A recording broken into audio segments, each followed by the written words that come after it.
द्वारा कहा गया कि 6 सितंबर तक आप राज्य में पेशा कानून लागू कीजिए और ग्राम सभा पढ़ा सभा को अधिकार दिया जाए, लेकिन सरकार अनदेखी कर दिया है हाईकोर्ट का आदेश को भी। खूंटी के डीपीआरसी भवन सभागार में आज रूढ़िजन्य जनजाति आदिवासी महासभा का आयोजन किया गया। महासभा में खूंटी समेत रांची, गुमला, लोहरदगा, सरायकेला, जमशेदपुर और अन्य जिलों के प्रतिनिधि, 52 पढ़ा और 22 पढ़ा राजा व प्रतिनिधि शामिल थे। रूढ़िजन्य जनजाति आदिवासी महासभा में कुछ महत्वपूर्ण बिंदुओं पर विस्तार से चर्चा की गई और प्रतिनिधियों ने अपने रूढ़ि परंपरा के अनुभव भी साझा किए। कार्यक्रम में 5वीं अनुसूची के तहत संवैधानिक अधिकार, स्वशासन व्यवस्था में आदिवासी अधिकार प्रदान करना, ग्राम सभा को संपूर्ण शक्ति प्रदान करना, पेशा कानून 1996 के प्रावधान के तहत अधिकार दिलाना मुख्य रूप से शामिल था। जबकि ये पेशा एक्ट 1996 में जब पारित हो चुका है और उसके बावजूद एकीकृत बिहार में भी ये लागू नहीं हो पाया।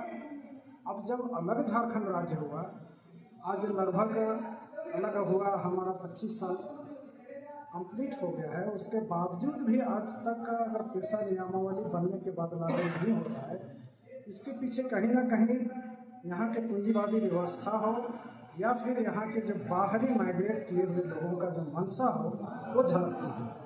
क्योंकि आज के सरकार में हमारे कहने के लिए तो जरूर आदिवासी मुख्यमंत्री है, लेकिन उस आदिवासी मुख्यमंत्री के ऊपर आज भी बाहरी व्यक्ति हावी है। क्योंकि मैं इसलिए दावे के साथ कह सकता हूँ क्योंकि मैं एक झारखंड आंदोलनकारी भी हूँ, 6 महीना जेल में भी रहा हूँ और आज सरकार का एक मानदेय छोटा सा मिलता है, लगभग 6,500 रुपया, वो हम लोग अभी भी पा रहे हैं चूँकि आंदोलन कर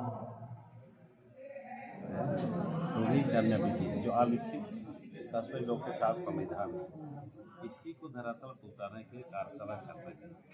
चूँकि पुरानी व्यवस्था में पढ़ाते होता है, ग्राम सभा के होता है और गाँव के लोग मुंडा प्रधान बनी भरा सोमवार होते हैं। आज से पहले जो कई पर सालों से चलाते हैं, हजारों साल से चलाते हैं, इसी को जमीन पर उतारना है। और मुख्यतः देखिए जो हमारा व्यवस्था है, कार्यपालिका नियंत्रण और व्यवस्थापिका है, जमीन व्यवस्था से जुड़ा हुआ है, हमारी सामाजिक व्यवस्था से जुड़े हुए हैं, ताकि इनका परंपरागत रूप से अपना समाज को आगे बढ़ाएंगे और विकास के रास्ते पर इसी का लेते हैं। और हम लोग कार्यशाला लोगों को जगा रहे हैं कम से कम अपनी जो व्यवस्था को बरकरार रखें और हम किसी पर भरोसा नहीं रखें, हम समाज को आगे ले जाने का उस पर खड़ा हो जाना चाहिए। भगवान बिरसा मुंडा के जन्मस्थल खूंटी में आदिवासी महासभा का आयोजन रखा गया है। आज झारखंड में देख रहे हैं बहुत सी सरकारें आ रही हैं, जा रही हैं, लेकिन जो जिस मकसद से आज झारखंड को अलग किया गया है वो कहीं न कहीं हमारा दिशा भटक रही है। इसलिए आदिवासी महासभा का आयोजन रूढ़िजन्य जनजाति समन्वय समिति के बैनर तले में किया गया है। कैसे लोगों को जागरूक करें? देखिए मैडम, हम जागरूक करने का जरिया हमारे प्राचीन काल से ही हमारा समाज है।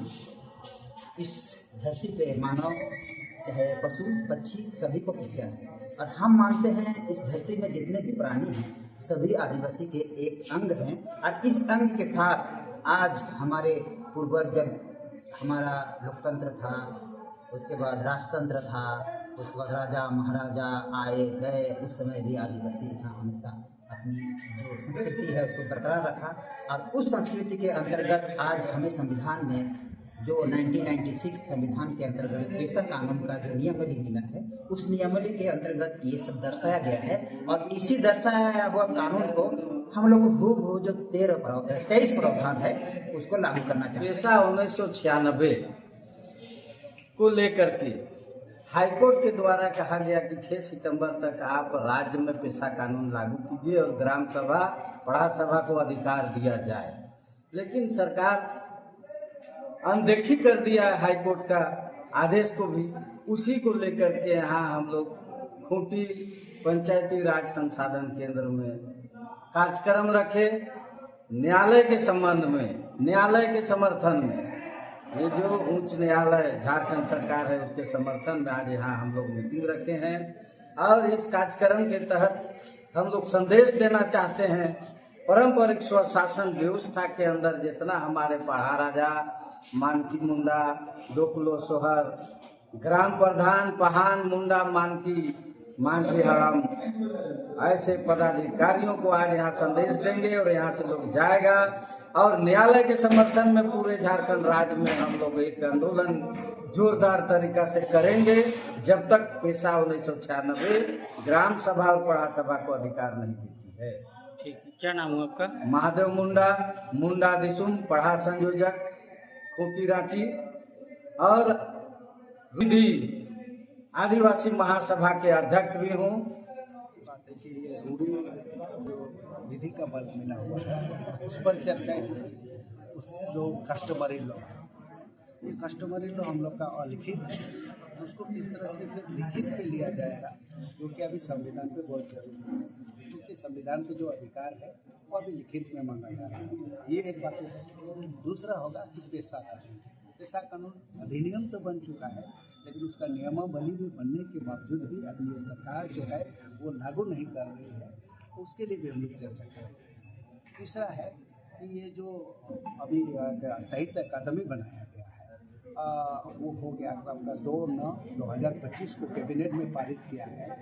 इसमें ये कहा गया है कि जनजातीय भाषाओं को छोड़कर बाकी क्षेत्रीय भाषाओं के विकास और विस्तार के लिए साहित्य अकादमी का गठन किया जाएगा, जो हम लोग विरोध करेंगे।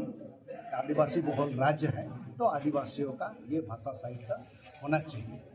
और चौथा जो है कि अभी सुप्रीम कोर्ट ने जजमेंट दिया है ट्राइबल वोमेन्स के ऊपर, इंसेस्ट्रल जो प्रॉपर्टी है उस पर आधा संपत्ति देने का, तो कस्टमरी लॉ पे ऐसा कुछ है ही नहीं है, तो उसको भी हम लोग चर्चा करेंगे और चर्चा उपरांत इसको हम लोग आगे भी बढ़ाएंगे।